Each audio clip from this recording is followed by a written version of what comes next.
What's up, everybody? Welcome to the Chop Shop, the best 120 minutes of your day.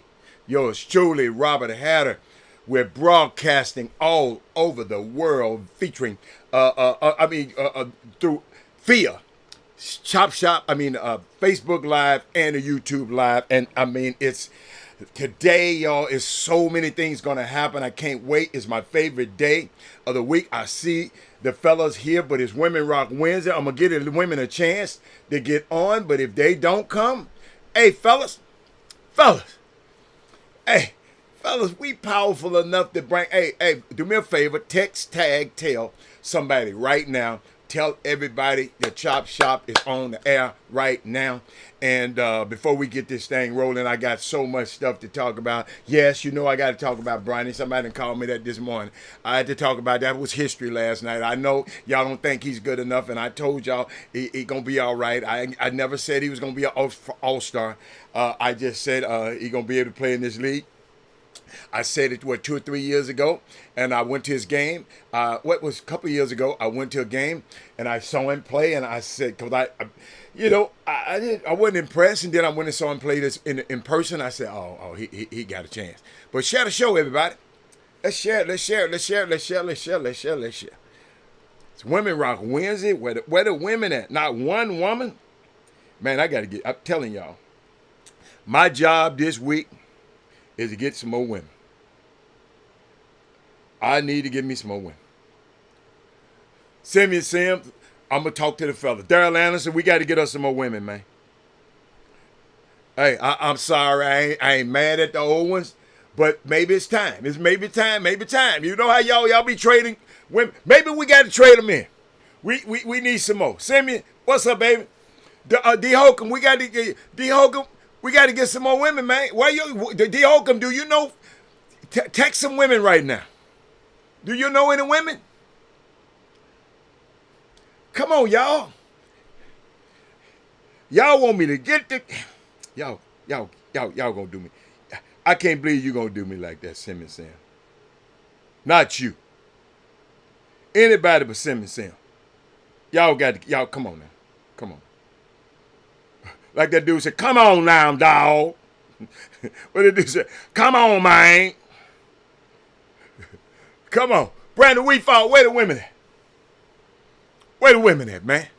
Well, y'all tell the women don't be coming on there looking at that nice looking dude on that show. That's what y'all be doing, man. I'm not, I don't need them. I'm good. Come on, man. Where more women at? Where Brandon Nicholson at? Where Dale Griggs at? Where Mindy Collins? Where Sonya Billingsley? Where Sonya Sonya don't kill me. Where my girl? Where's Miss Avery? Sylvia Avery. Where? Oh my man, they must be busy out campaigning, knocking on doors. Okay. All right. But fellas, it's just us. Odyssey, even Odyssey here. Odyssey Western women. Do y'all know women? Do y'all be telling? I'm serious. It's women. Ain't the day Women Rock Wednesday. Maybe I'm behind. It's the day Women Rock Wednesday. Well, fellas, I got something for y'all, man. Come on. I ain't finna wait on them. I love them. But they know, the women in my life know I will leave and let them come back. You know, I come back and get them. I was going to give them, I got some Women Rock Wednesday for them. I'll wait. Y'all let me know when a woman get on the screen. I'm trying to say, you know, I was just thinking about. And when somebody told me this, they said every day,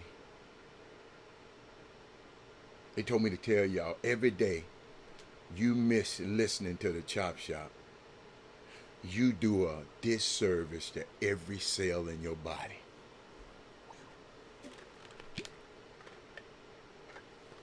Brandon, you heard what I said, Brandon? Burnside, what's up, baby? Where the women at? Burnside, tell some women. It's Women Rock Wednesday, man. I usually have all the women. The women usually So maybe I'm on the wrong feed. Hold on. Cause I'm looking. I'm looking. Supposed to say hi, Burnside, when you sneak in there like that. You're supposed to say hi. What's up, William Kelly? How you doing, sir? Hola. I see you just, you eased in there. But you know what? Somebody told me, William, Burnside, a person told me to tell y'all, got to get her in there.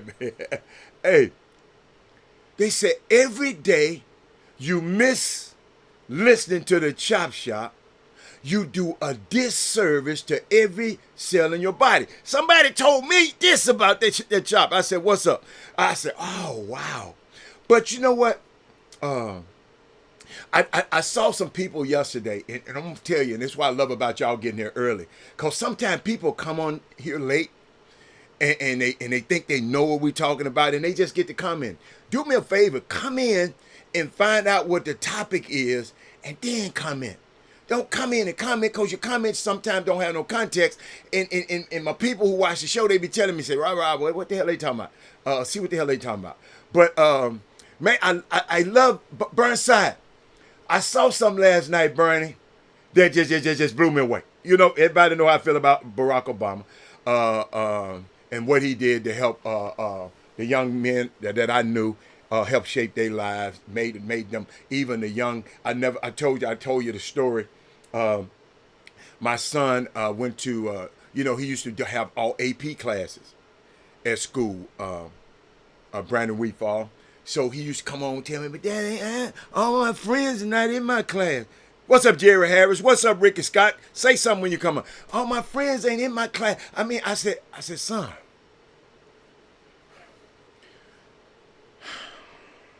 it's all right to be, they call me a nerd. He says, all right to be a nerd. I told him it's all right to be, I said, Barack Obama was a nerd. And look what happened. But yo, Barack did some stuff last night on the campaign in Detroit. If you know why they campaigned in places like Detroit, in Philadelphia, in Vegas, they campaigning hard because those are battleground states. Those are states that Trump got a lot of operatives in, so we got to make sure we beat him so bad in them states so they won't try to steal it from us. So, but y'all got to see, y'all got to hear those. I got to get this to y'all. I got to say, I have done a lot of rallies, so I don't usually get nervous. But I was feeling some kind of way following Eminem. Now I notice my palms are sweaty, knees weak, arms are heavy, vomit on my sweater already, mom's spaghetti. I'm nervous, but on the surface I look calm and ready to drop bombs, but I keep on forgetting.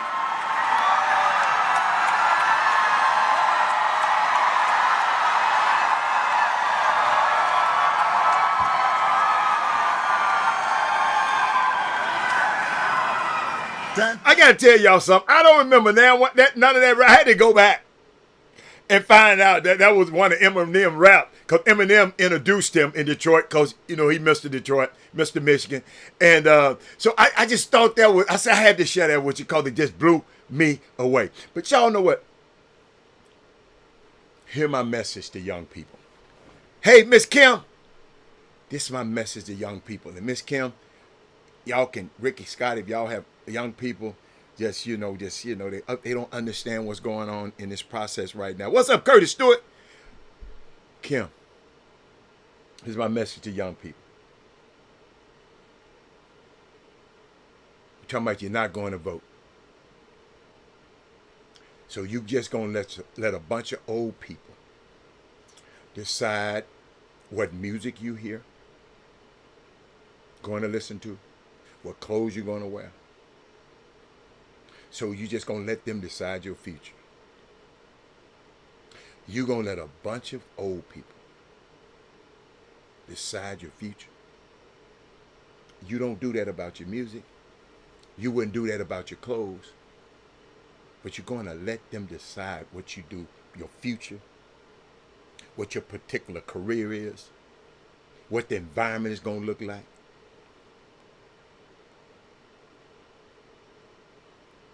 Are you going to let them decide that? You just going to opt out? It doesn't make sense to me. That is the main message I want to give to y'all. It's not that hard to vote. You vote for people in All-Star Weekend. You vote for everything else. You vote for American Idol. You can vote and decide who is going to represent you and your country.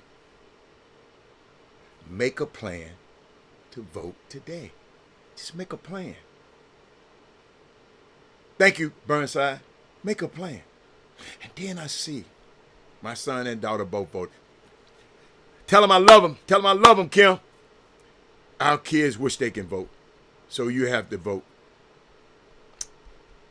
I had my nieces with me this weekend. I joked and told them I was voting for John. Why you joking? Why you joke with them? They looked at me with a killer stare and said, why would you do that? Don't play with them. Don't play. This is too serious to play with them. Alfio, you already there? Alfio, tell me when my kids get in class, because I got something for them. Burnside, boy, when I see you in there, now that's a guy been knowing me for forever. Hey, Miss Bethany, that's a guy been knowing me for forever. But y'all, I saw something yesterday, and if you know, and if you watch the show all this week, over the weekend, I went to Las Vegas. I went to the NIL event. They had an NIL talking about, I'll tell you about that again at some point. But they had top high school basketball. They had EYBL had their directors meetings. They had a whole lot of stuff going on out there, and I'm watching the games. I'm watching the games. I'm going through and watching just the kids and the parents and the goings ons and I'm thinking about and I saw this video. I saw this video, and it kind of got me. And I want to share with y'all. It kind of touched me. Share the show. I saw this video. All of us, we always talk about our athletes. They doing this, they doing this, they doing this.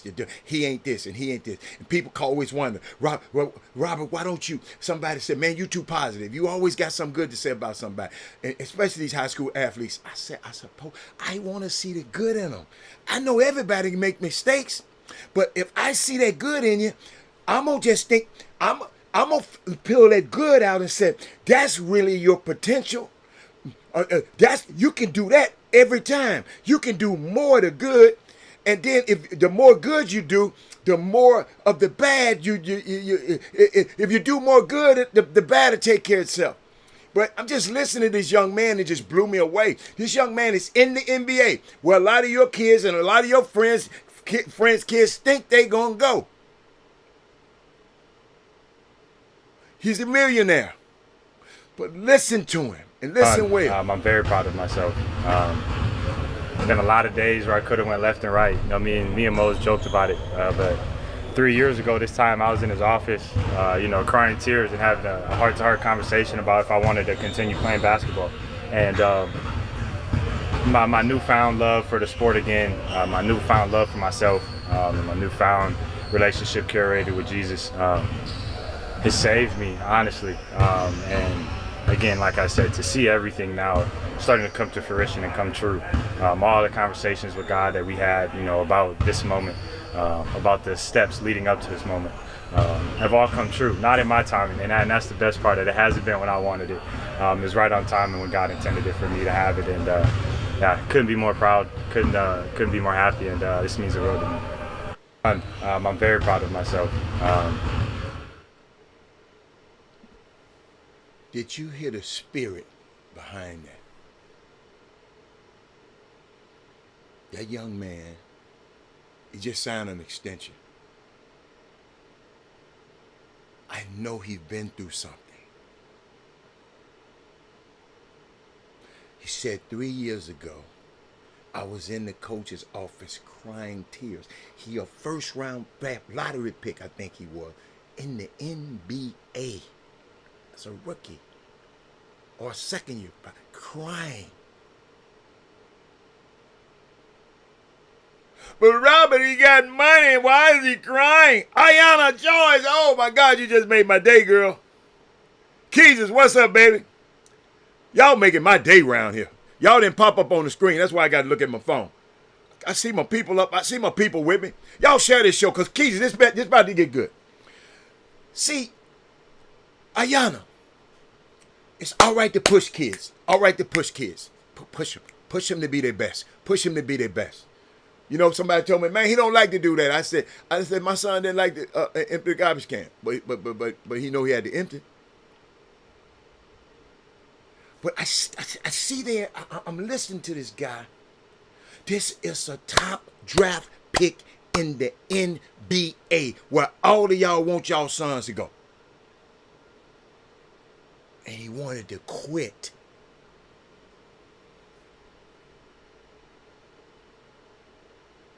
He ain't the only one. But he found happiness when he found somebody way bigger than he is.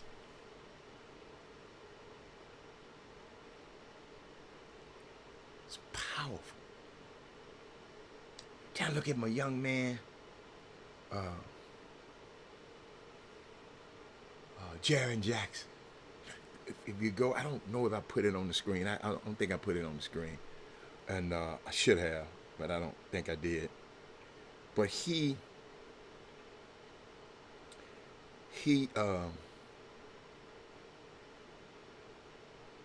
I didn't. I just didn't put it on the screen. I'm going to put it up there now because I want y'all to see it. And I tweeted. Y'all know I don't tweet much, but I tweeted this because I don't buy jerseys because I'm not a fan, but I'm going to get this kid's jersey. I'm going to get this kid's jersey. Because I don't know how many followers he have, but I know it's a lot of them. Let me just put that on the screen. Hold up, y'all. Y'all got to understand, I just had to size it and everything. But, Jaren Jackson, he said, I'm an athlete for Harris. You know he's going to get some flack. Gerald Barron, you know he's going to get some flack from it. Oh, Lady Barron, I'm sorry. It's Jaren Jackson. Let me make it bigger so y'all can see who it is. Jaren Jackson, play for the, I'll buy his jersey. And I'm sitting there thinking about our young people, man. People always wonder why you got this. I don't want to be a generational thief. I refuse to be a generational thief. If you don't know what that means, let me explain it. That means I don't take everything that I've learned and put it in this form on this show, put it in book form, or talk and be a mentor to young people all over the world, all over. I'm talking to some people now through a translator. And I don't want to be a generation. I got too much in me. Lady Barron, you got too much in you. You got to give it to some young lady. That is Moody. You got to give something to some young man. You got to give it to him. That their mom, Big Coach, you got to give it to somebody. Curtis Stewart, you got to hand some, not just to your son. You got to give it to somebody else.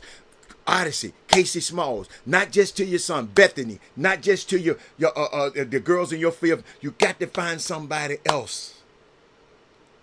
Burnside, you imparted in my life. Yesterday, I'm going to tell y'all what happened to yesterday. Just blew me away. Alphayo, you are teaching in an environment that most teachers don't get a chance to teach in. Ricky Scott, I don't know what you do for a living, but Ricky Scott, you got something. Because I know you got something because what? You've been on this show, and I know you done got some off of this show to share to the next generation. Jerry Harris, to share with the next generation. I'm talking to all of y'all. Share the show right now. Brandon Weefall, something you got to share with the next. Don't be a generational thief. Don't leave this planet robbing some kid or us of your gift. Don't leave. Don't, Rick Nelson, the stuff that you've learned and processed in this summer basketball community, if you don't give it to that next generation, you're a generational thief. Until my book gets out, every time I pass a library, I feel convicted. But me, I want to be I want a book that y'all gonna read. I don't want no book that y'all gonna grab it. I just bought this book. No, I don't want my book to be no furniture. We can't continue. Yesterday on this show, we're just minding our business. A young kid that I ain't seen in I don't know how long, but I guess we friends on Facebook. He played football with my son when they were little. I forgot to tell my son this. When they were little, he was about 8, 9. You know. This kid said, shout out to you, Coach Hatter. The reason I'm a coach now is because of you.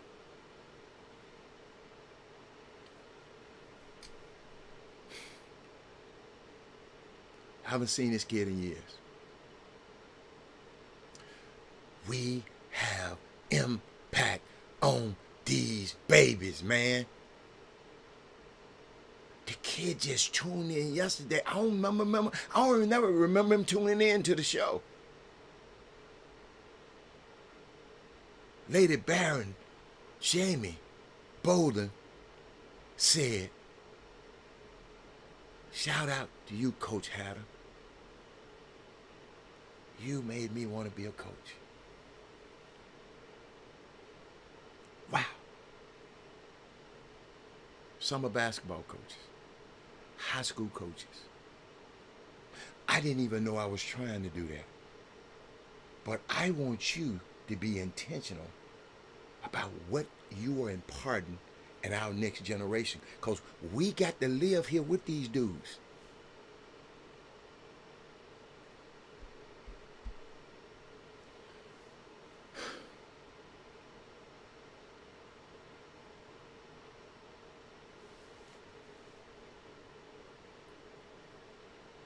Talking to high-level basketball player the other day. I mentor him. He's going through some stuff, just like Jalen Suggs is. When I was thinking about Jalen Suggs, the reason I even played that video, because this is what I told the young man. Nobody writes about the loneliness of being gifted or even what it means.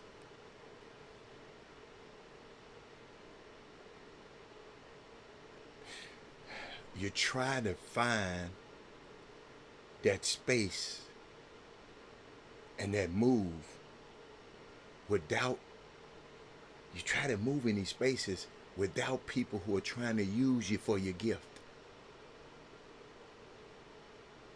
That's why he come back and talk to me. He said something key. He said, Rob, we were in a place, everybody was trying to get to me. You didn't. Everybody had a pitch for me.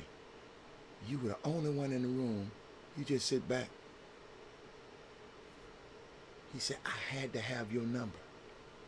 Because everybody else seemed like they wanted something from me. And you the only one. Just sit back and let me come. I came to you. I said, wow. These people, these kids are trying to find a space. Kids, as you know this, are trying to find a space that move, whatever you do, they want to move without people who are always trying to use their gift. people will try to use you for your gift. Key just said, I work with a lot of talented kids, and they often ask me if I'm proud of them. My question to them is, are you proud of yourself? Surprisingly, a lot of them say no, and my response to them is, let's work at that. Being proud of yourself is more important. Oh my God, Keezus, oh my God, you see you on the call. That's why you always be on this show all the time. You've been in situations similar. Man, I got to call you and tell you about something, because, ladies and gentlemen, and Keezus, you know him well. Young man, Landon, I've been missing you, man. I've been missing you, Landon. I've been missing you. You messed with me one day and you left. I've been missing you. But Keezus, guy came to me, successful guy, played in the league, and he out of the league. Now he, got a life. He love his life. But he came to me, Keezus, I don't like hearing this, Keezus. But he came to me and said, can I talk to you a minute? I said, he said, man, I'm going to tell you the truth. I wish I had a sign with you a long time ago. My life would be a lot better now. Now, this guy a millionaire. But what he said, me and him sitting there talking, he said what he said, he missed that guidance that he could have been, in other words, he could have been in this space with me. Y'all, let me tell y'all something. It broke my, I'm telling y'all got to understand, when people tell you stuff like that, that's a grown man, a rich man. And he come and tell you his life would have been better. See, we never know what's going on in people's mind. Be kind to everyone. Everyone are going through a battle. Hold on. Somebody just text me something. Hold on. Hatter. We have people who are using their own kids that way, because they think, I know something may be coming down the road between, other people, it's crazy. It's crazy. Y'all just blowing me away. Y'all don't understand. When a little boy that I knew, he a grown man, he about 28, 29 years old yesterday. Landon I won. You don't get this, y'all. It probably didn't happen to y'all, but it just felt, y'all, sometimes I get tired. And I know sometimes y'all be saying, he just got so much energy. Because I got kids like that. I got people, he putting batteries in my back. He putting some of them batteries that's in them electric cars in my back. Because the young man just said to me, Landon, he put it on the screen yesterday. I didn't know, I hadn't seen the kid in years. But he popped on the screen and said, shout out to you, Mr. Hatter, Coach Hatter, because you are the reason I wanted to be a coach. And I wasn't even no coach. I was just a daddy that was appointed to the team. Because there's no other daddy want to do it. What's up, DeMar? No other daddy want to do it. And what if I was like the rest of the daddies? I said, no, I ain't doing it either. Y'all got to get somebody else.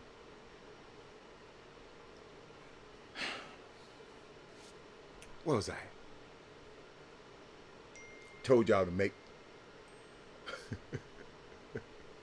I told y'all, this funny. There's some funny stuff happening. It's some funny stuff that I'm getting texts. It's some funny stuff happening to me. But I was talking about nobody writes about the gifted.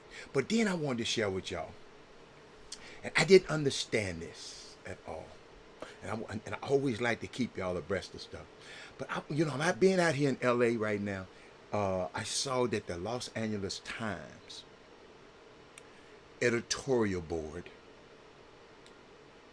was preparing to endorse Kamala Harris for president. The Los Angeles Times, supposed to be in a liberal city, in a liberal state, a state that this woman did great things for. She lives in Brentwood.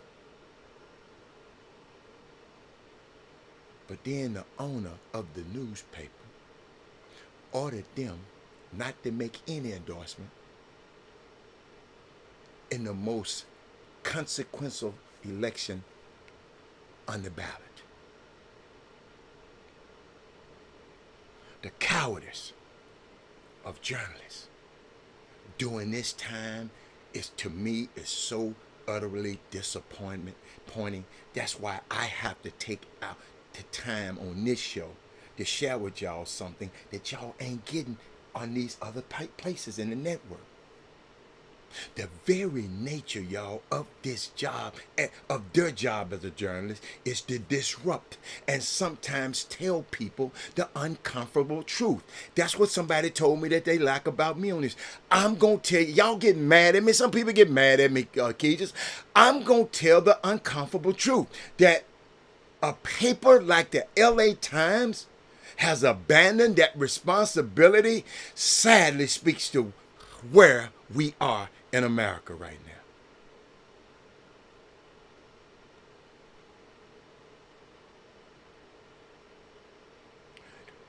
Y'all had a chance to see a basketball game last night. And I have just never seen so many polarizing situations in the world. And people don't understand it. I know what y'all feel now about the Bronny thing. I know how y'all feel. I just don't feel that way. You know, I was thinking about what Kenny Smith said. Let me see, did I write it down? Some notes, cause I want to get a wrong information. Cause I'm always, got so much stuff. But he was talking about, and that's what I referenced. Come on, man. Don't do me like that. That's what I referenced. I look back and thinking about Brian. I'm just going to go off the top. I take notes. So I was trying to go off. I guess I'm going to go. Wait a minute. Oh, okay. And he made a point because he had a lot of advantages like me. Kenny Smith lives here in L.A. And he said he'd been watching the basketball scene and Bronny in the basketball EYBL for years. He said he watched Bronny since he was 7th grade. And just like me, you know, he said the same thing I was saying. Just like me, he said Bronny was a McDonald All-American. And usually, y'all, in anybody else's case, when you're a McDonald All-American, people think you're a pro. Let me give me some juice this time. I got them in 2 different things this time.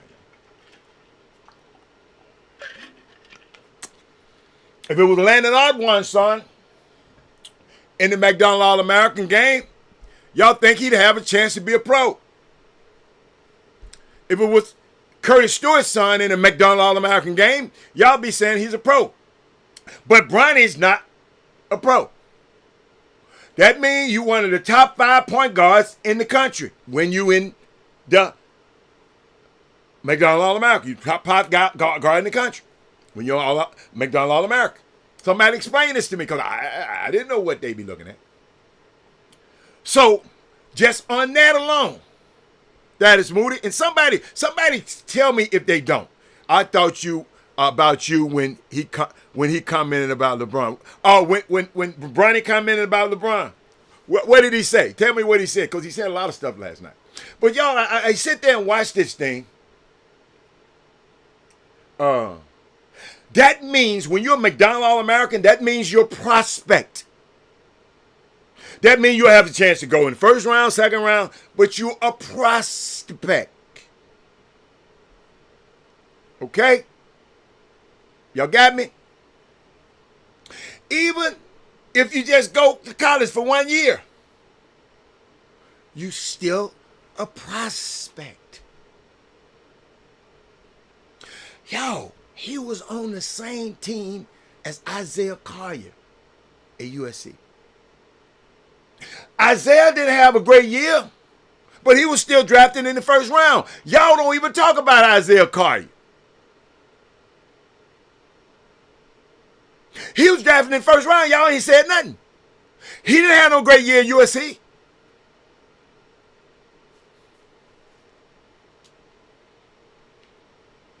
Ladies and gentlemen, it's not unusual for Bronny to be here. As much work his daddy done put in, and it's think about it. And I would like to say, whoever disputes that, I just gave you facts. Them weren't my opinions now. I just gave you some facts.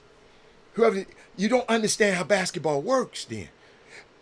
I'm just telling you.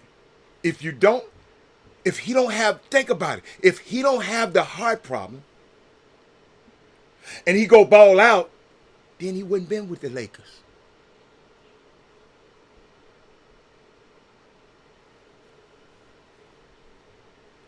I mean, I'm just giving you facts. You know, in case, well, he said that daddy got him out. He taking something. He ain't taking nobody else's job. No, he ain't. He ain't taking nobody's job. That man, this organization makes arguably the most marketable, y'all should have seen it outside last night. They take over the city when the Lakers play. And now I get a chance to go see what James Harden them, see can they take over Inglewood tonight. Over there, out there in Inglewood. But downtown is crazy. Last night. Because of LeBron James and Bronny James. Really because of LeBron. But people, the boy's shirt, his jerseys are sold out.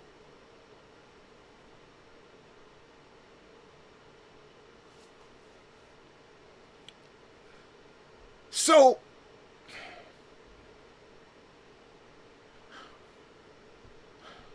and I know some diehard Laker fans.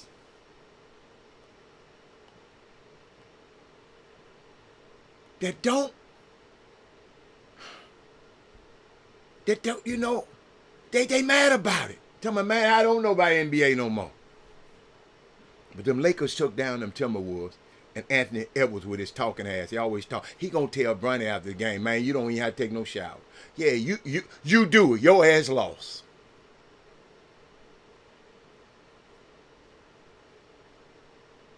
That's what he went and told Bronny last night. Man, you ain't got to take no shower. Anthony Davis, 36 points, 16 rebounds, 14 assists. LeBron James, 16 rebounds, 16 points, 5 rebounds, and 4 assists. And ladies and gentlemen, because I talked about him on the show, and y'all know how I am when I talk about somebody and they show me something different. Y'all know how I am. I apologize to you, J.J. Redick. I didn't think you should get the job. I was pissed off. LeBron helped you get the job. They skipped over all my friends, and they didn't get the job. So, yes, I was mad at you and said you wasn't qualified. You shouldn't have been. I apologize, J.J. Redick. I really do. If you can get that out of Anthony Davis, because they wasn't using him last year, right? Nothing against you, Darvin Ham. Your ass wasn't using Anthony Davis. I'm showing some of the stuff that y'all I saw. Last night, I saw greatness at its best. Y'all, now I see. Last night I saw why they talk about Anthony Davis. Because I ain't gonna lie, he be pissing me off sometimes. But all you young coaches out here, all you whiners, and all you, well, I want to be a coach, I want to be. Study this game. Man, I know he a dog and he a dog and he a dog. All that he a dog shit stuff. Study this game, Brian Boatwright. Study this game. Details were better with this team last night. Details were better. Y'all, I'm watching. I got a video I'm going to show y'all in a minute. Y'all got to understand, I got to watch this kind of stuff now. Young coaches, listen to me. Because somebody say, all you do is talk about summer coach. Summer coaches, I'm giving you something. Study this game, man. J.J. Redick came prepared. I was listening to him in the timeouts. Thinking about this game last night. Think about stuff like this right here. Let me see. What I got? Hold up. I know hold up. Y'all, oh, here you go. Right here.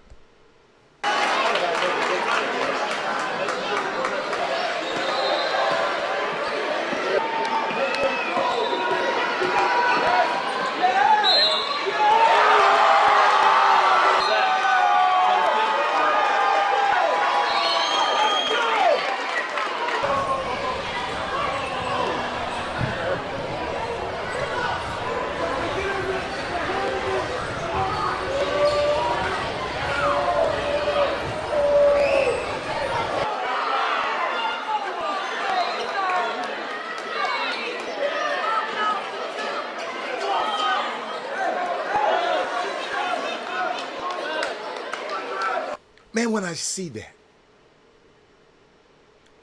man have a chance to play with his bad baby last night.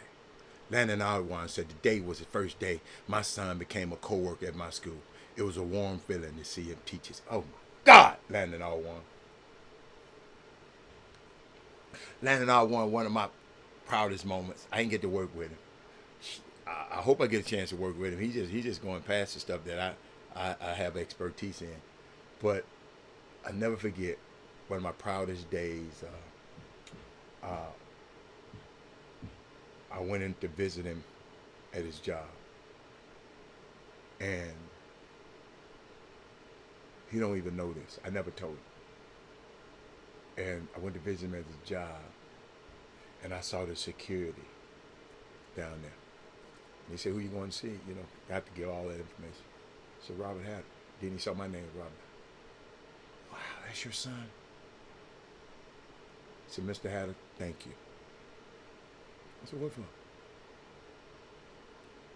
He treats everybody in this building with the same respect that he would treat the CEO of one of his prospective customers. He treats everybody in the country, in this company, with the utmost respect.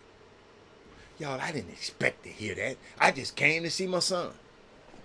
But the fact that Landon Alwan sitting up here telling me that he got a chance to work alongside and watch them in his classroom, man, that's how Brian feel. That's how Brian feel right now, y'all. To all you naysayers. Then Melvin Dew said, Giannis Antetokounmpo will be back with the Bucks. You are what you command. But guess what? He will not be on the. He's going to be in an advisory role. Did you hear what I just said? He's not playing anymore. Melvin Dews. Go look at the roster. He's in an advisory role now. His job is to keep Dame and his brother happy. Got some. Go check on that for me. Make sure they gave me the right information. Big Coach said JJ had a game plan, very organized. I got something for y'all. But did y'all see what I'm saying? That man get a chance. That little boy now done turned into a little kid that's playing. He said, like when Bron said, this game made me take a lot away from my family. Yes. That man said, I ain't giving JJ props. All I can go by is the game I saw last night. You don't have to give him nothing. I saw this, and I'd never seen this last year. Watch this.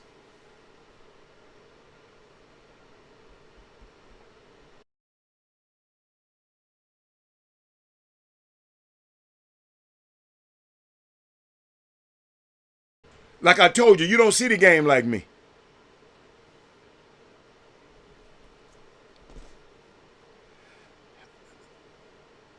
He's in an advisory role. He ain't going to play, dude, no more. I'm just telling you. But I looked at this. J.J. Redick, to the start, I was watching the out of bounds, out of timeout when LeBron got that dunk. J.J. called that King Sticks. Now this just pure. This just pure. J.J. Redick to start the folks. They in a 1-4. They call this an Iverson set, made famous by Allen Iverson, y'all. With Reeves coming across like Reeves, that's the Iverson cut. When Reeves came across like that, y'all see it again. I'm finna teach y'all the basketball right now. Reeves gonna come across. That's called the Iverson cut, right? So when he came across, then the play AD cross screening for LeBron, right? To go set an empty side slip screen for Reeves. And then they had the pocket pass from Reeves to force Gobert to come help, which set up the lob to AD. Man, this stuff here y'all don't see. Y'all just be running your mouth and don't understand. No, that wasn't no horn. That was a 1-4. That's that 1-4. It came out the. It was supposed to be a 1-4, but one of the guys moved out. It was a 1-4, 1 and 4 across. And the horn says it's 2 across, and the other 2 guys are that set down in the corner. This called the 1-4 high Iverson set. Coach, and you got to be a coach. Now I ain't no coach, and I knew that. But those are the things that people kept saying, and AD kept complaining, because I was mad because LeBron and them complaining about him. But now I see what LeBron got, and I ain't saying JJ, I'm just saying that's one game. But all I can go by is the one game, because if they'd got blowed out, we'd have been talking about him, right? Wouldn't we? Y'all always don't. Also use 80 at the top of the zone instead of the bottom like that. I mean, it's just so many Lakers played with energy. It showed. Man, you got a rejuvenated LeBron James. And you talking about you don't want to let his son come. Y'all got to be out your mind.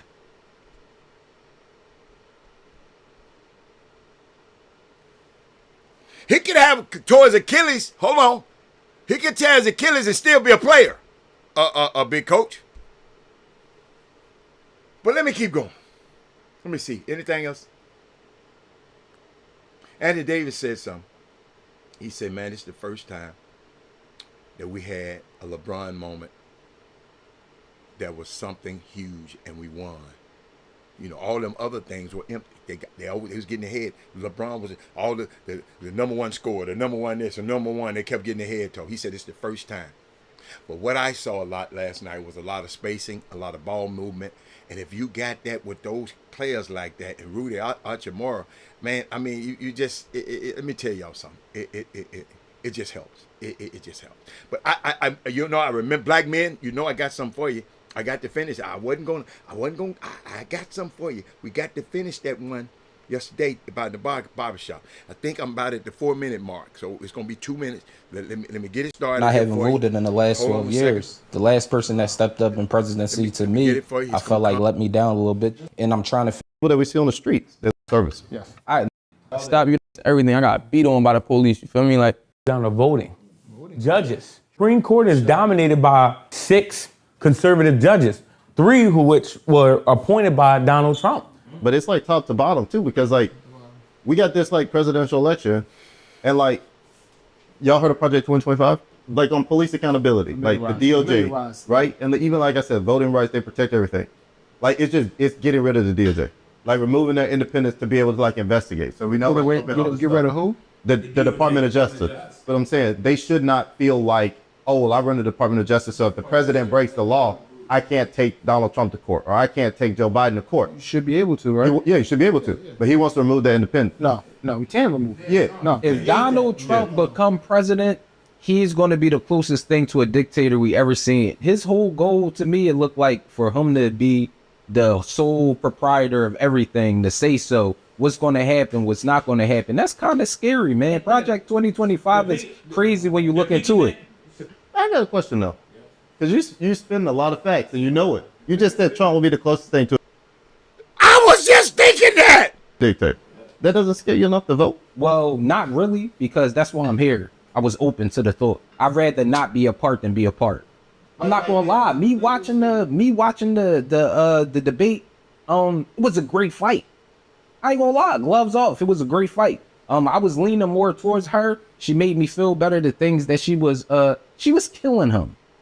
She was doing him so bad to the point where I understood everything she said in clear English. And for real, Donald Trump is all about himself and his people. She give me the hope to think Did y'all hear this?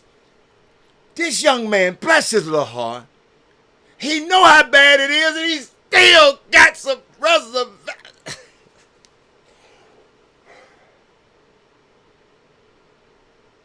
This is how I feel sometime on this show. I can sit here and explain this stuff for 7 years about how these parents get fooled and tricked in summer basketball, grassroots basketball. I've had a son in basketball, grassroots basketball. So I'm not somebody just talking and ain't never been in. I've had a summer team and sponsored and paid for everything for those summer teams. Mom and them didn't have to do nothing. So I understand, but this kid, he's sitting here knowing how bad it is.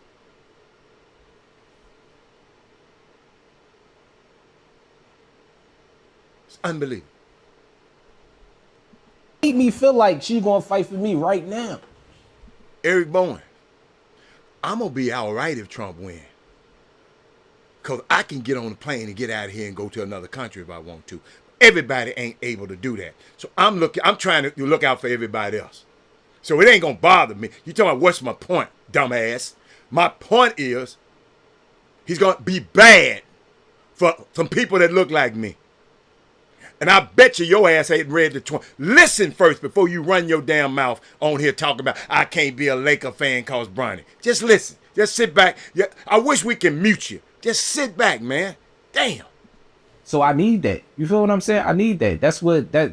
I'm leaning more towards voting for her. It's also scary because I was always raised on kind of like a female will never be a president also. I think people need to look past, no offense, but I think people need to look past this whole gender thing. I think black women are the backbones of our household. For sure they is. So if they can raise us, they should be able to lead. If we look around this room, it was a woman who did a lot for us. You know what I mean? If it wasn't for my mom, I wouldn't be who I am today. Hello? If it wasn't for my mom, I wouldn't have had a pair of clippers to start this barbershop. Hello? So you look at it, women can lead in the household. They can lead in the neighborhoods. Why can't they lead in the White House? They deserve that opportunity. She's the vice president of the United States, numbnuts. Because if you look at it, some of the biggest decisions was at the feet of a woman when it came to us. So now let's give them a chance to sit right there. Vote means everything to me. Leadership. The community is very, very important. So I myself would be voting for Kamala Harris. Voting means everything to me. I think in this election for 2024, I'm going to choose Vice President Kamala Harris. The reason why I'm going to choose her to vote, because me being an entrepreneur and a young business owner and having the voice, I feel as though she'll be the person representing all of us. When you look at a reflection of yourself, if you're somebody that's in that realm, I think you should go with Miss Harris. I struggle with it, so I say Vice President Harris. So instead of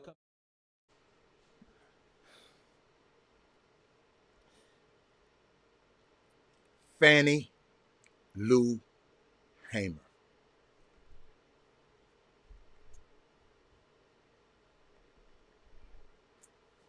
That's why I tell y'all not to be fans of nothing, because you become fanatic. What are black people gonna do if Trump wins? Shit, he done won before.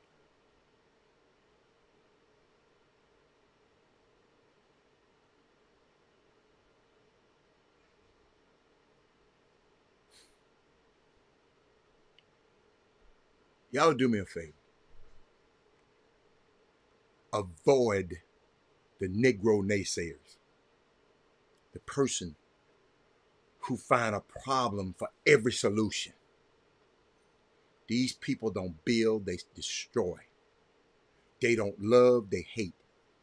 They don't defend, they attack. Because deep down, they don't believe black people are capable of building anything. The problem is these black celebrities, these black voices are louder and stronger than the everyday people, hardworking people. So the media will have these white supremacists in black skin speak for us. So I just want, that's why on this show all the time, I sit back and just think about so much of what we experience here on the Chop Shop. Maybe you don't realize, but it has been orchestrated. This has been assembled. This had to have somebody with a vision. See, when you come on here and play on this show, I got to explain to you about what this show is about. Because we ain't playing no games on this show. We're not comedians on this show.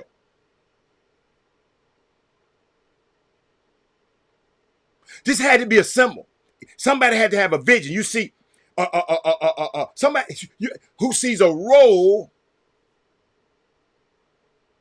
for all of us in these different parts, different people, different temperaments, different ways of communicating. But coming on this show and saying, what are black people gonna do if Trump wins? What's your point? I mean, your ass ain't been listening. You just coming on here trolling. So you pump your fucking brakes. Excuse me, y'all.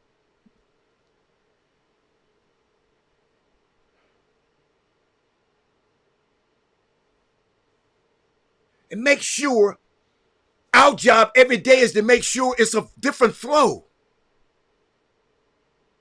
But you're always gonna have trolls coming in, and this is a troll-free zone. I got a right. You ain't got no right to opinion on this one. This ain't yours. I don't come to your comedy shows and I don't come heckle you. This is heckling. Y'all, sometimes y'all, you got to be profane to be profound. And I just don't play about this.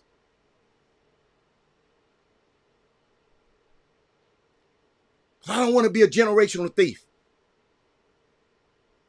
I got to make sure every day this whole thing all come together. It's like having a string section and a woodwind section and a brass section. And we got an orchestra. We got somebody out in the crowd. Heckling. Having all of these different sections is kind of a challenging thing to do now. Being a maestro, an orchestra conductor, it's extraordinarily difficult because y'all got to realize every day we got brand new comment every day. Then we got to be able to watch when it's a troll on the line. I let him come in 2 or 3 times. Then the people say, get him.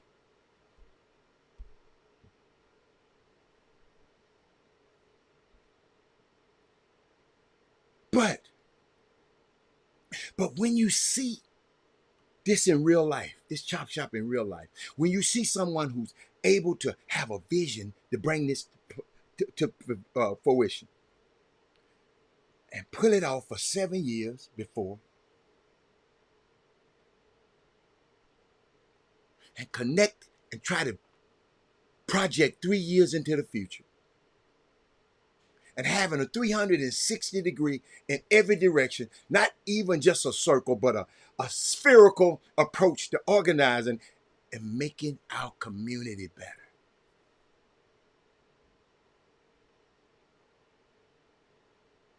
Today, I'm not going to dismiss it. Sometimes we got to have a moment of gratitude that you can come on here. You can be free to come on here and make a comment. Because the way, if you understand how to the Project 2025 work, you won't be able to come on here and say nothing about Trump. They'll take your black ass to jail. This is a space, y'all, that all can be a part of a sphere of development and a community service. What the black people gonna do?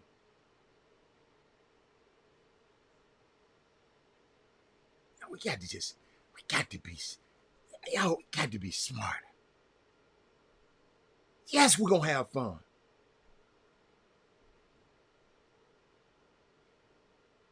Man, we got to be smarter, man.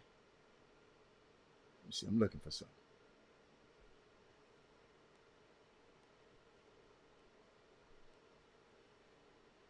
This show, we're all better and we're all educated, inspired, and instructed thanks to this show. And it's getting better every day. Don't never forget our young people. Today are our future messengers in our society. So it's our responsibility. Got our young people every day. Some young person in sports is doing something that's crazy. But it's our responsibility because they're our future messengers. It's our responsibility to ensure that they had an appropriate message. And that's what I'm trying to give on this show, the appropriate message. Then we're always going to have a troll. Then there's a message, and then their message that they get from somebody else and their actions, which adversely affect our present, our future, and even the lives of our loved ones.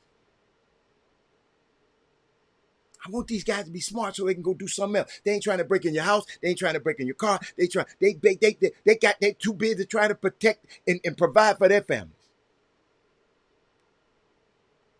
See, our problem is, and what we got to understand, you can have some good, it's good to have your base runners on base. But you damn sure you can't have the worst batter up there stepping up to the plate to bring them in.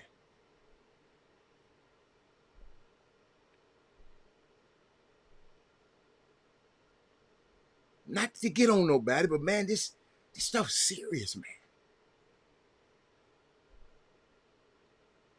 Stuff's serious.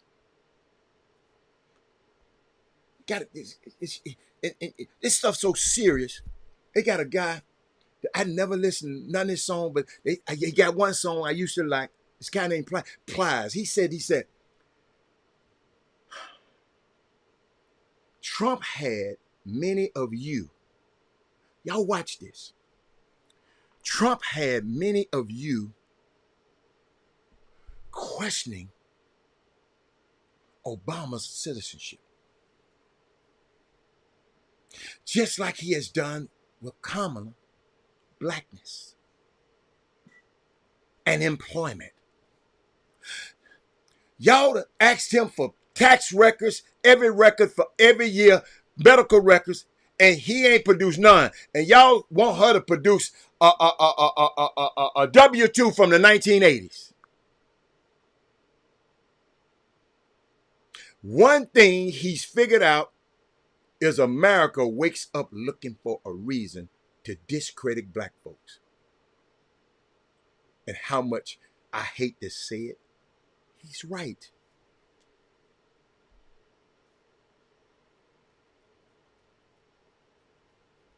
Then I'm sitting here thinking about the other day. What time I got? Have y'all been watching this?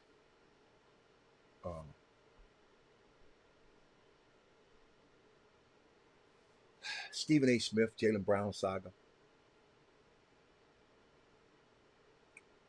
Stephen A. Smith came on the show, and y'all know I got pissed.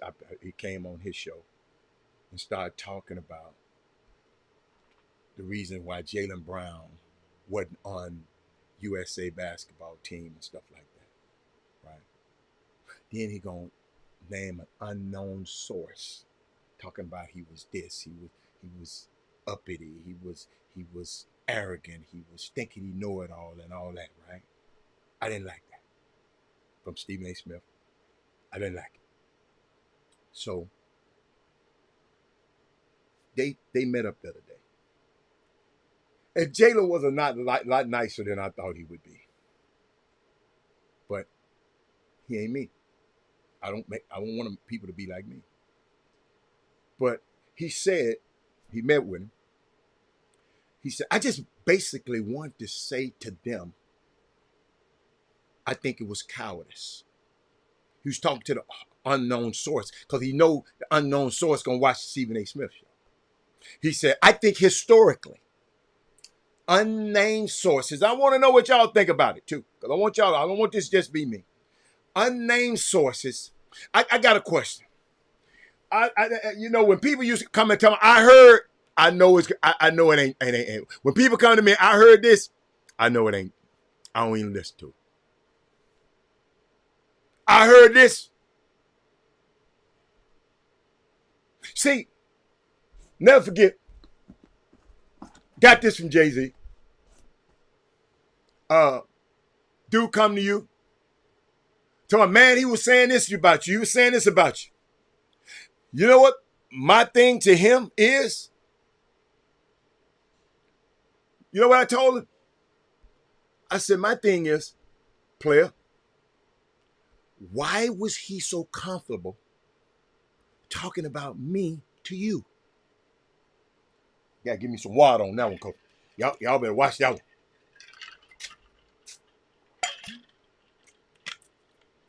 Let me put it to you where the ghost can get, because y'all gonna miss it if I put it like that. Because that was just let me repeat it one more time.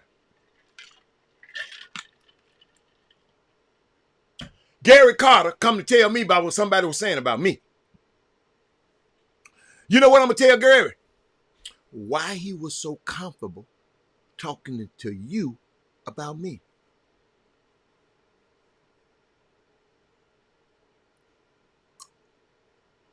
Lest he know your ass, you've been saying something too.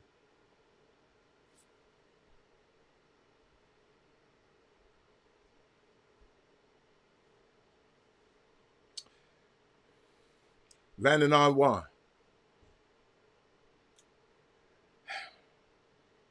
Still got the vote. I can't stand the elections come down to just a few states. It's 7 states, and they're called battleground states. That's not a few. 7. First of all, everybody need to vote, even in the states that's not battleground states. Said don't matter who in office, who don't, if we don't take care of our damn self, yeah. But what y'all don't understand is it does matter who's in office. It does. I disagree, Doug. Doug, because if that dude went in office the last time, we'll show you where what you're saying it don't make no sense. If he went in office, those 3 judges that wouldn't have been been appointed. Those 3 judges is turning back everything, affirmative action to everything. Don't you see? I don't know why y'all be hearing this stuff, because this is misinformation. Don't matter. Yes, it does matter who in office. Thank you for putting that there, because I got to go a whole nother way. So, because I got to talk to my young people. Because, Doug, you be around young people, I need you to have this information. Because you said it don't matter who in office. If we don't take care of our damn self, that's human nature.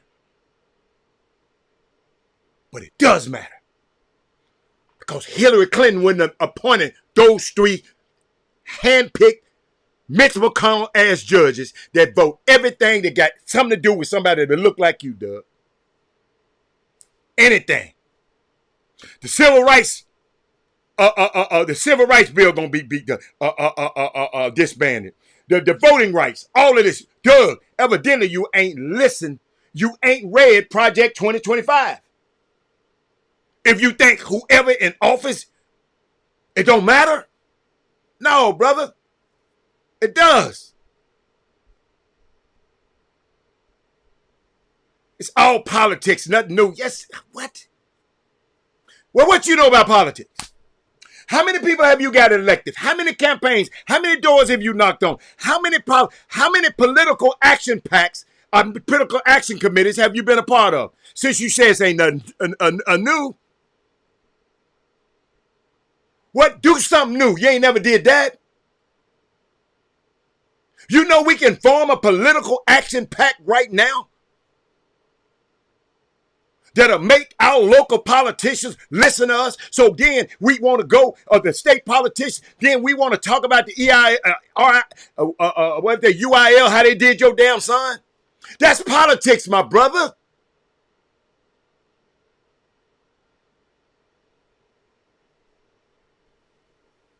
Move forward and set those differences aside.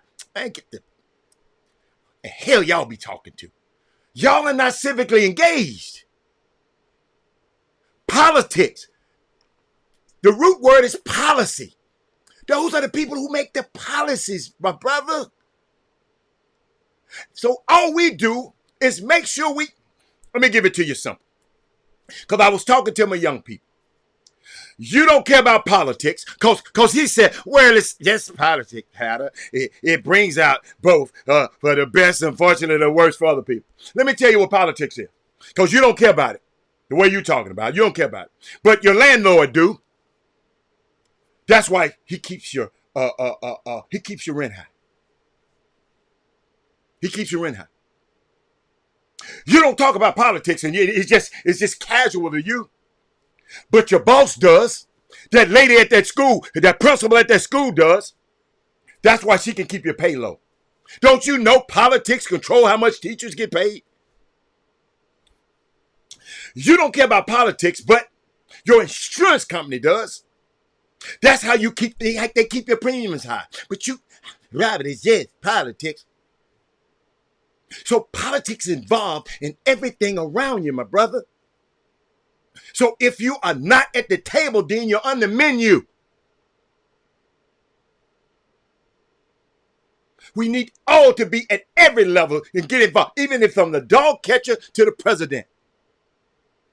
And make sure we involved in every level of government, because with your voice there, evidently you ain't been a part of this process and know how it works. Bring your ass to that city council meeting every Tuesday. They're going to know who your ass is. They're going to listen to you.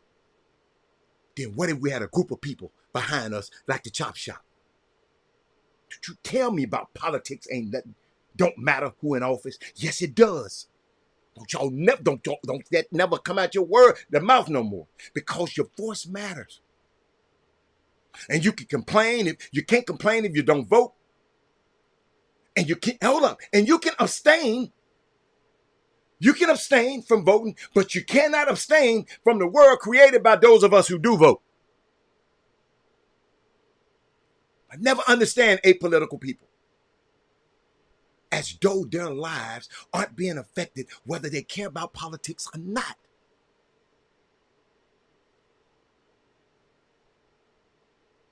Y'all see how, I don't know how we jumped into that. I went off of Stephen A. Smith into this because I'm seeing stuff. Don't matter. Yes, it does. It's all politics had nothing new. Oh, this new. It's some new stuff they doing. They bringing out some stuff I ain't never seen before. I've been part of this process since Harold Ford. Stuffing and licking envelope for him as a young man. We're going to get back to it, Coach.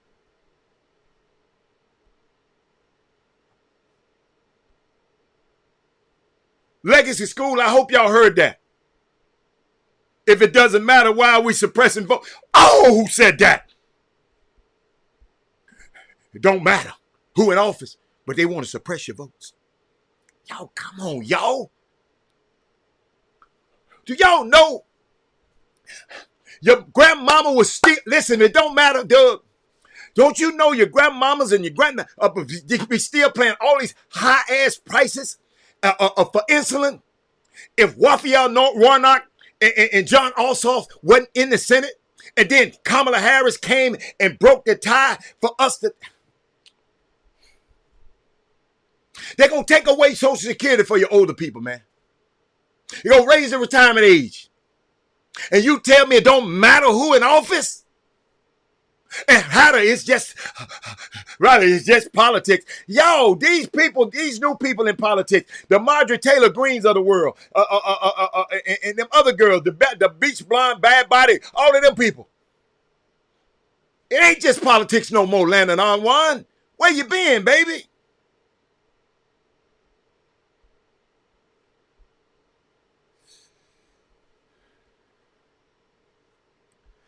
I'm talking about politics, period. So you're telling me 2 judges, Mr. Smartass, 2 judges are going to retire in this cycle.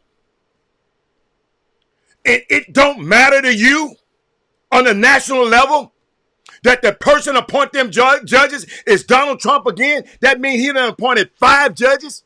It ain't benign, Landon Anwan.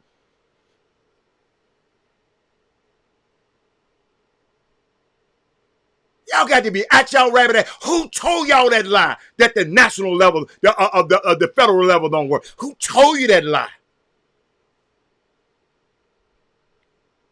Who told y'all these lies? Y'all grown men with kids. Y'all got to know this stuff, man. It don't matter. The Congress control the purse strings.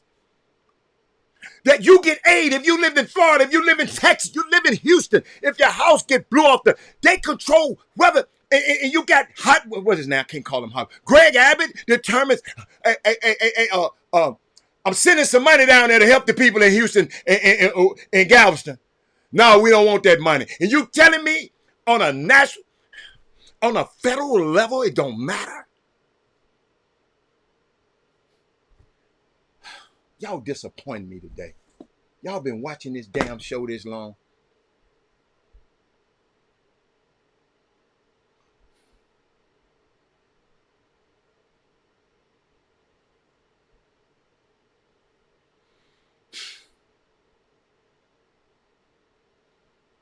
Houston, Texas, all over Texas. Something has happened in Texas. Vice President Kamala Harris wouldn't be coming down there if they don't think Texas is in play. Ted Cruz's ass is in trouble. That's another Senate seat. And you say it don't matter nationally? Sonia Sanders, where you been, baby? You got the Josh Hawleys up there in Congress. And you telling me it's just politics as usual? No, it's not, man. I've been doing this stuff for too long. It's not. The problem is you think it is. And if you think it is, some people like you might think it is. Oh, my God. Just y'all this. Hey, what James Baldwin said? To be a conscious black man in America. You're always in a rage. That's why I'm excited because I just realized I still got some more to do because y'all still don't know.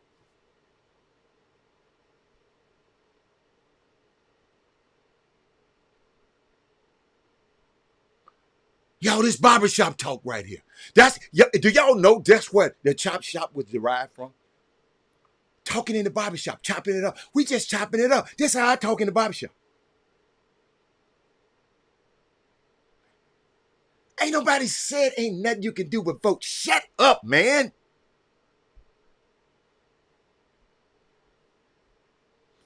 Have you organized? You can do more than vote. Have you been part of a political action committee that says that y'all give money to campaigns, and that's when they listen to you?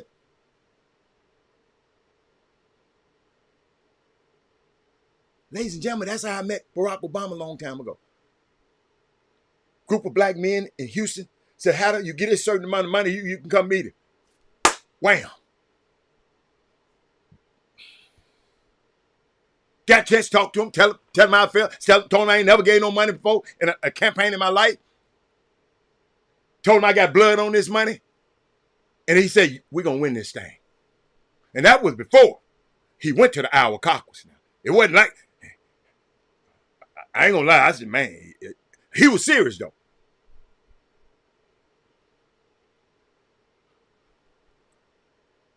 Hey, presidential candidates don't come back into a state this late unless it's in play. And you telling me it don't matter if Kamala Harris is the president and not that damn fool? You got to be out your rabbit ass mind. You ain't never read the 2025 project. I know you haven't, for you to say that. And listen, I don't care if you get mad at me or not. I hope you go and read it. And if you really know, if you want to condense it, because I done condensed it for your ass. Now, email me and I'll send it to you. You don't have to read the 900 damn pages. It's a 926 page manifesto that's been built over the years. It didn't just happen for this cycle. The Federalist Society, go look up the Federalist Society. They've been putting this stuff together. What his name? Carson, Ben Carson, some more black. It's some more people that think, I ain't gonna say they think like you. It's some black people part of this stuff. Everybody of color ain't your kind.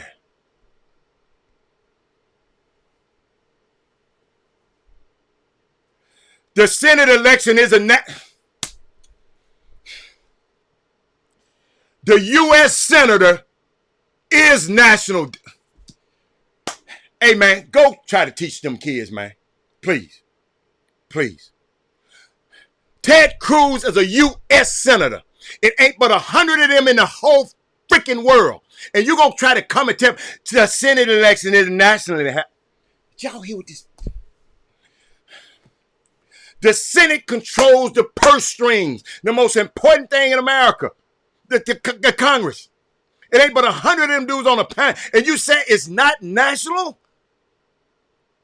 He affects what happened to us all over the world, all over the country. Those 100 senators.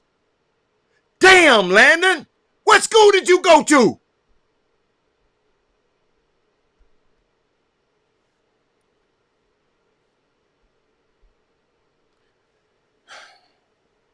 That man said, I'm talking about the presidential election. You can vote Democrat. Boy. I'm done. I'm done. Let me go to something else. I'm gonna let somebody else spend their time with them. You know, it's two kind of black folks now. Yeah.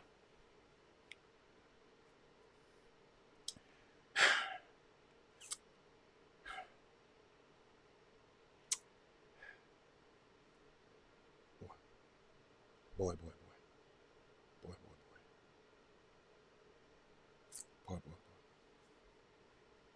This man said the Senate ain't national.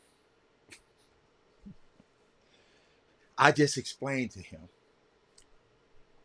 that Senator Warnock and Senator Ossoff, with them winning, it tied the Senate up.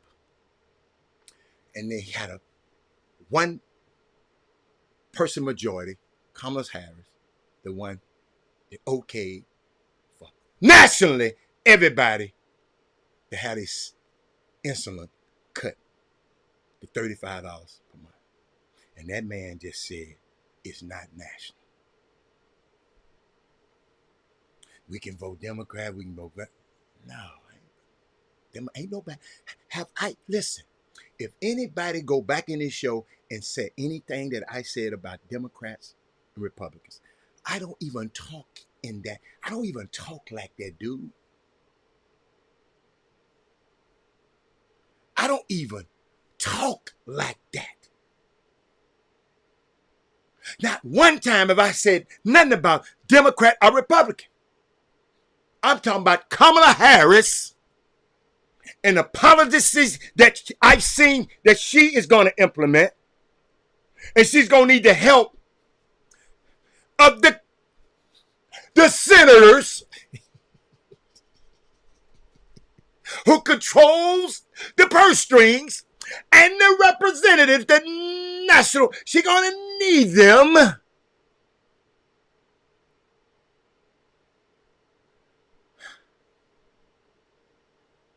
And it don't matter. It don't matter. It don't matter. It don't matter.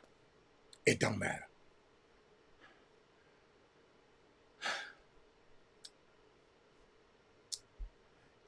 Y'all, hey, y'all. I'm gonna put that right there. I didn't say nothing about Trump not winning Texas. I don't give a fat rat's ass if Trump win Texas.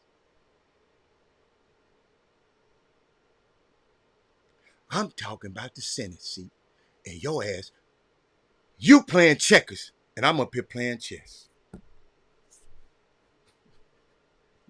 See, some people think they so smart. Gotta have common sense too now. And you got to have civic sense. And these days, we got to worry about civic sense. See, it needs to be from here on out, ladies and gentlemen. Thank you, Lord, for giving me this word. Because you got people who ain't got a clue trying to tell me what to move on and talk about DeAndre Hopkins and Kansas City. And Boston look good. From here on out, I'm talking about the Project 2025.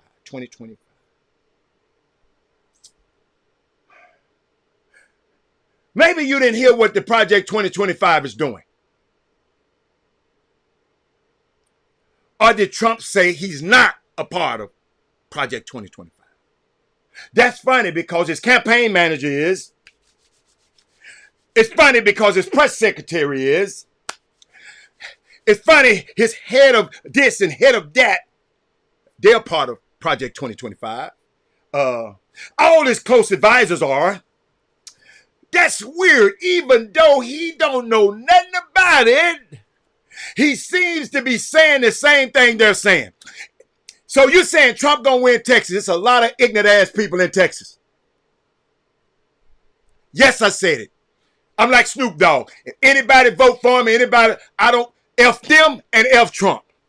Yeah, that's how I feel. But let me keep going. It's funny, y'all. All his closest advisors, it seems to be saying the same thing. And he's saying the same thing they're saying. It's so weird. The Republican National Convention Party put out their platform and it looks exactly like Project 2025 in terms of what they want to do. But they tried to play slick and be like, we're no longer. Y'all, I'm going to give you one. I'm going to give you one.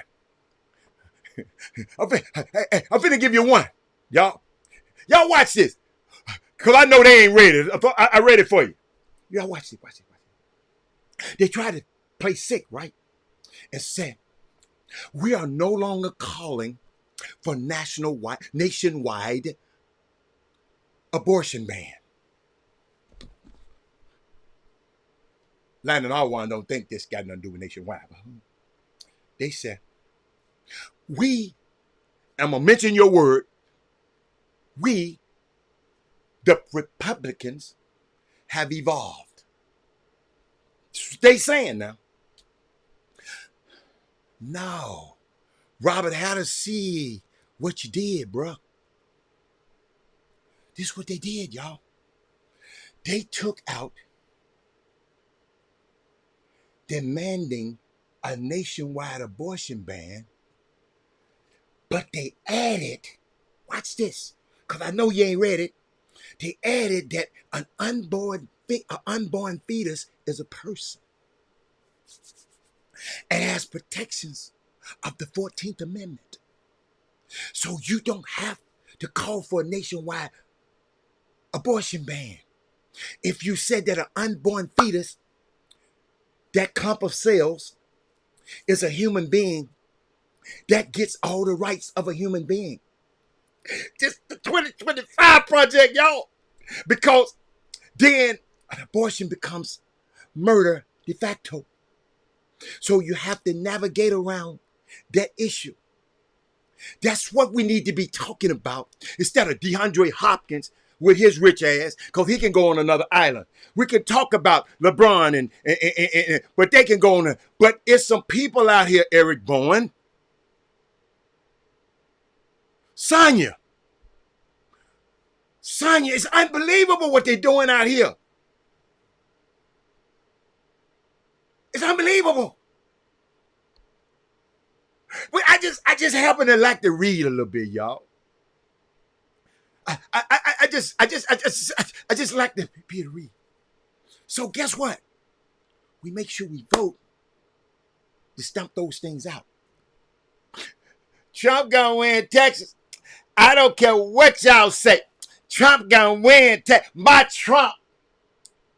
Just to even say that out your damn mouth.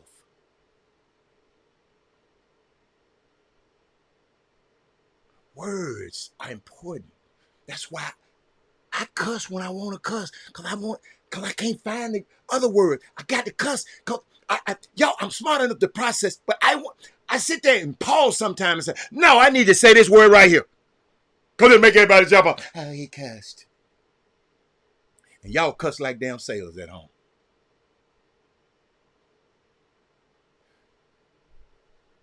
But I'm watching my baby. Because yes, I done fell in love with Kamala Harris. I'm watching. She had to get this woman in check yesterday. I got to give it to you. Because we got some Trumpers on here. I just can feel the Trump in actions. I got some Trumpers on here. So this media is terrible. Just watch this. Just watch this.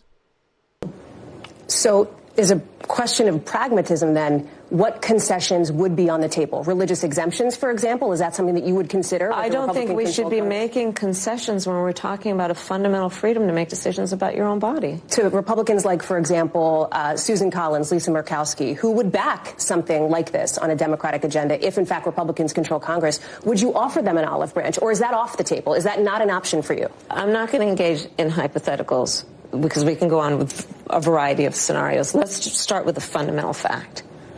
A basic freedom has been taken from the women of America. The freedom to make decisions about their own body. And that cannot be negotiable. So is a question of practice. And these dudes playing around. This dude still spouting out these stupid ass facts about whether the DFW votes Republican. I don't care. Latin I want on this show. I don't care.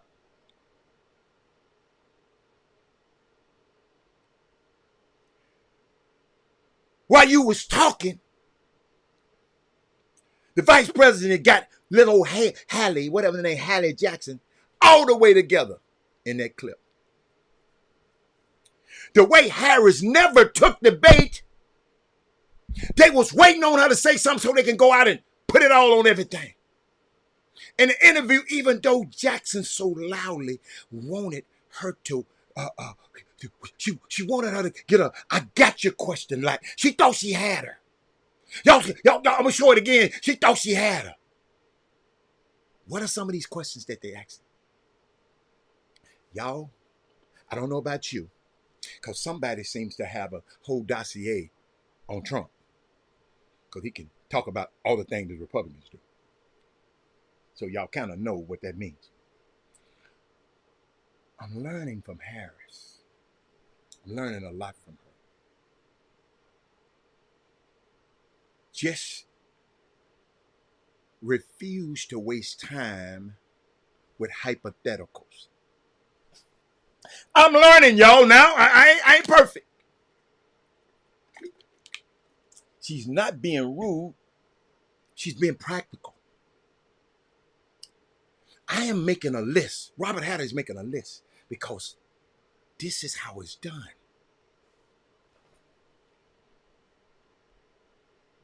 This is what annoys me about the media now. Because it talks to people like Landon Arwan and them. These gotcha questions make sense when politicians are being unnecessarily evasive or controversial. Swarming ain't being and the public cares about something. But now they do it just to about anyone, for anything, for clicks. And the views. It's lazy. It's cheap. Then she mentioned Susan Collins and Lisa McCoskey. They voted for the people who took away these women's freedom, that took away Roe versus Wade, that took away affirmative action. And she said, "You gon' what she said? Other can placate with them. You gonna compromise with them? How are they deserving any olive branches anyway? I'm the president. Well, come on. Y'all notice I said she the president. She never took the bait. She goes right back to the crust, like I do these guys right here. I go right back to the crust. I'm learning from her, of the issue. How her opponent feel at all. He don't never come back to the point. And they like that. Because they don't come back to the point. I see why these people like him.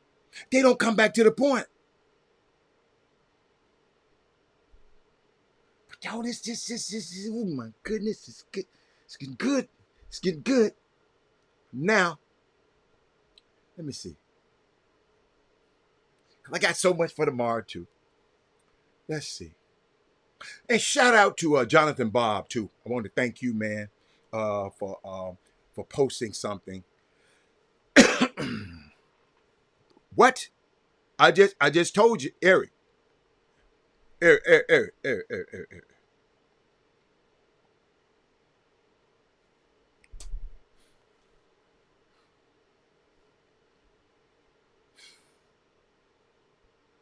They had the first ever Eagle Fest last night, introducing the varsity team. First time doing it. They must be excited about their team over there at Second Baptist. Skip Austin is playing on that team. Eric Bourne, because I know you don't know nothing about basketball, but if you want to see a good point guard one day, go look up Second Baptist high school basketball. The point guard, they got 10th grade point guard over there that's worth coming to see. Maybe you'll know something about basketball because you don't know nothing about this, and you can watch that. So they had their little I like Midnight Madness last night. Shout out to the parents and all of them over there. But thank you, Jonathan Bob, for giving that information and letting me know what happened last night, because I told y'all some of y'all to go over there and y'all didn't.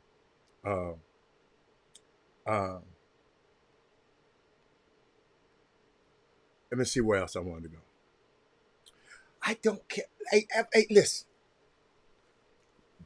Hey. I don't care who you vote for. But if you support a guy that I know don't mean me no, then F you and F him. That's all. Ain't no. I ain't mad at nobody. I ain't mad at him. Just F you. You know what? That's why I like to listen to older people. And I was thinking about this today. I want to share it with you. See, let me play it. Nickname is Killer Red. I came from the south side of Chicago, 43rd Street. I was born here in Chicago, Cook County Hospital. Where did your parents come from? Mississippi. Mississippi. What part of Mississippi? Jackson. Jackson, Mississippi. And they came here during the Great Migration, looking for employment. My old man had to get out of town. Oh, okay, same story. Hey, it's crazy because just about everybody I interview, it's the same thing. And with my grandparents, it was the same thing. Had to get out of town. So it was just funny to say that. Nickname. Ladies and gentlemen, that touched me. It's a Black American cultural secret. Whenever you hear your father, grandfather, uncle, or so-and-so had to get out of town, we all know what that means. If you don't know, go watch Harlem Nights. It's insane how blood-soaked the history of Black people just trying to have dignity in a place where they were born. It's talked about so much, but it's still shocking how many people had to get out of town. Y'all, I saw a book that I'm gonna start reading it. I downloaded it, I ain't read it, but it's called The Barn. That's why I don't have time for people to play about this thing. And people worried about black ass Republicans. I can't stand them. But insane. I was thinking about this book. It's called The Barn. And I ain't never, all this history I've consumed. The Barn. All the stuff I done heard about Emmett Till and Mamie Till and John Johnson, who put his face on the cover of Ebony and Jet. How his face was so bloated from being beaten and killed by these white men for whistling, supposedly, at a white woman.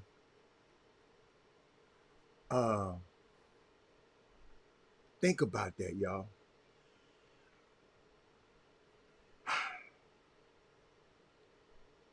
I'm telling you, I just think about it. But the thing is called The Barn because, and the book is about the barn because the barn is where they took him to kill him. It was a barn.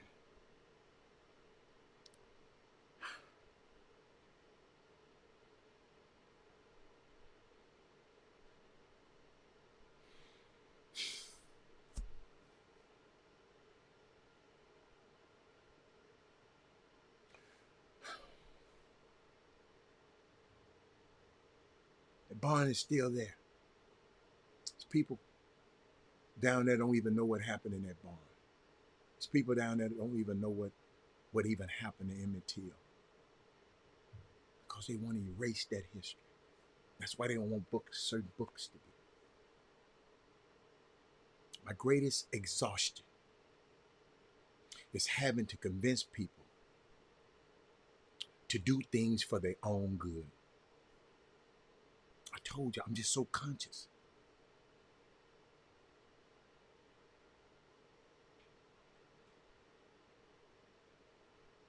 And then sometimes you be accused of somehow being paid because I like Kamala Harris. I told y'all, somebody, I didn't know her. Did I let a person who don't have, I don't know why I listen to this person.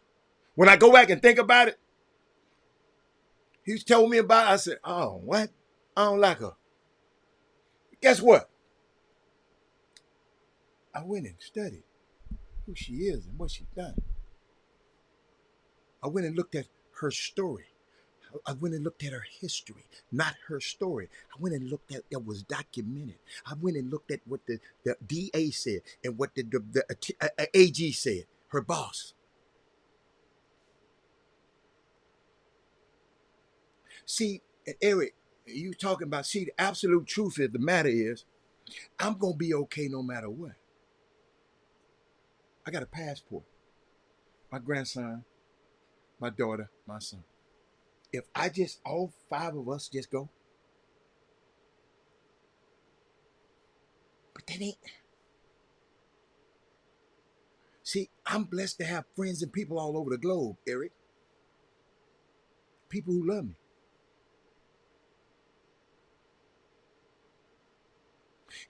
But what about if this the only place you've ever lived? What now? Why don't you want to make it better? Tarrant County, gonna Dallas County traditional votes Democrat. Tarrant County is always close and flip flops. Has been won by Biden. How does that free us? I'll let you know, Harris. Harris, send me your email address. Email me at chopshophtx@gmail.com. I'll send it to you.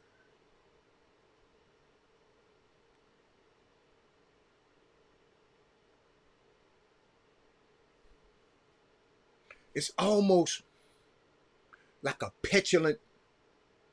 petulance of a child. You're going to make somebody pay for something and you end up hurting yourself. That adage, cut off your nose to spite your face.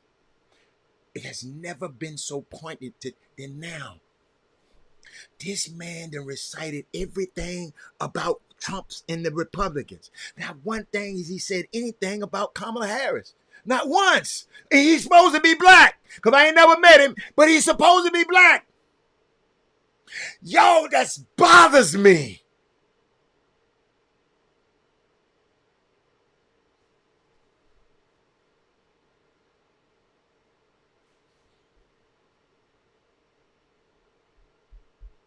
It seemed like he got mad because I talked about VP Harris.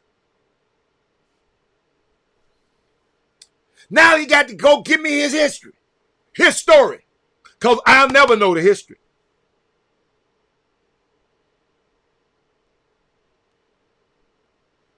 Yo, I don't want people to walk around without their noses. You cut off the nose to spice your place. We need noses. I want everybody to have a nose. And if the stakes wasn't this high,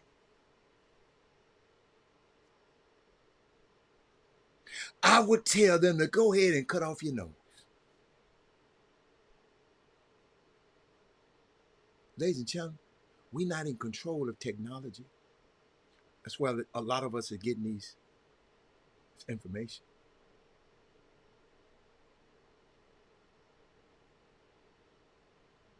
Shout out to Elon Musk, who was probably the better behind the Polymarket cryptocurrency exchange, where they're taking bets on elections. I wonder, did Mr. Oddwan know about that? Then I look at this documentary, LSU athletes, NIL deals, Jaden Daniels, the gymnast, Angel Reese. Then Angel Reese come on TV come on social media talking about how much her rent is. Ain't nobody, baby, it's Women Rock Wednesday. Ain't nobody ask you about how much your rent is. You decide to go and live in $8,000 a month, paying somebody else rent. Somebody must ain't told your ass the right thing. You complain about people following your car, but you posting your car on social media. You complain about guys trying to hook up with you, but you got your ass hanging halfway out on all your pictures. Y'all know how I feel about her. But some Uncle Robert got to tell you, baby, because don't seem like everybody else telling you.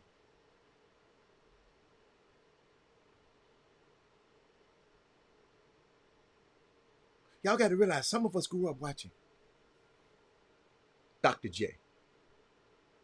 There were team rivals. There was Chicago versus Detroit, Magic versus Bird, LA versus Boston. And most people, black people, the only reason they like Black Boston because of Casey Jones and Bill Russell.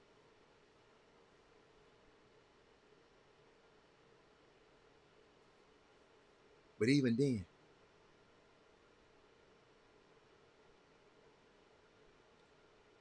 you had to cheer for Casey and Bill. But then came in the money. LeBron took his talents to Miami. And the power shifted. Now people talk about salary caps and trades and betting. I'm still mad at the FCC and Congress for allowing Elon Musk to buy Twitter that fast.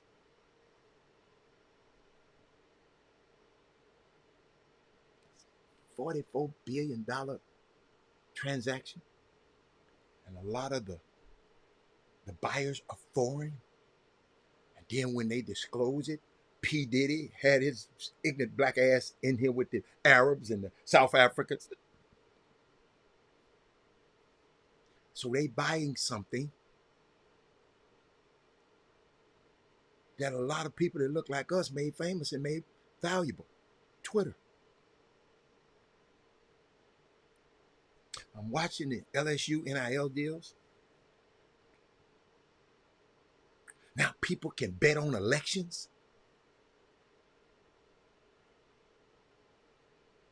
Fantasy football.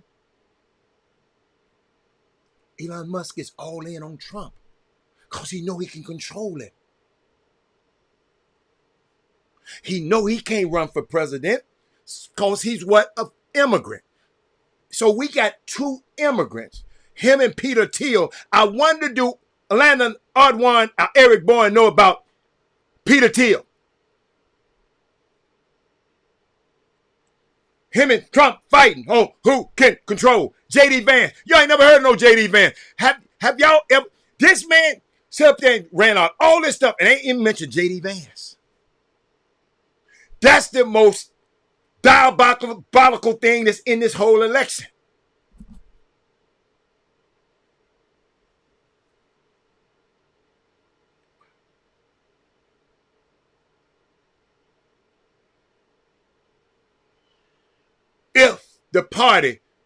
If Donald Trump wins, the prize could be substantially influenced over the administration. You don't know, go Google him. While you talking about Bronny, we got Elon Musk and Peter Thiel, two South Africans. I've been there before. Apartheid. These guys grew up in apartheid.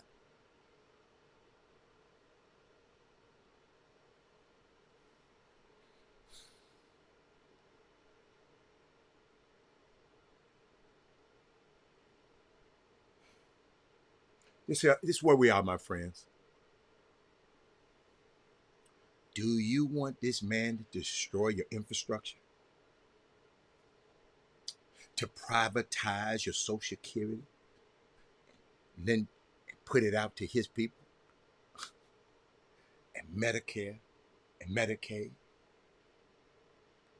Do you want your student loans not only to be wiped out, but to be doubled and quadrupled?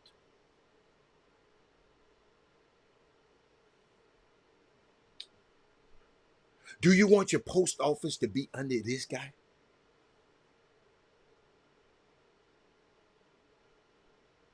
Do you want everything? Forget the space program. Because I was trying to talk about sports, and when I see this, people just don't know. I haven't done enough. So if you want to hear about sports, go and go to the sports page and go read up on it. I'm talking about this whole government, my friends. How many of y'all have ever been to Russia?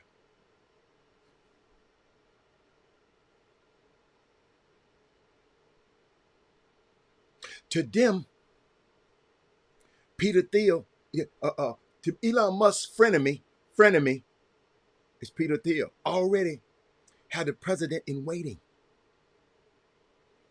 Yo, Donald Trump is on the stage the other day swaying to Dixie. The song Dixie. Go and look it up for about a half an hour with the dog killer. These guys are lining out. One, I ain't hear you say nothing about this. To take over the whole government. Well, Tarrant County and Harris County. You can recite all of that. But these two dudes are lining up to take the whole government over, dude. And I'm not just scanning you. I'm watching the moves.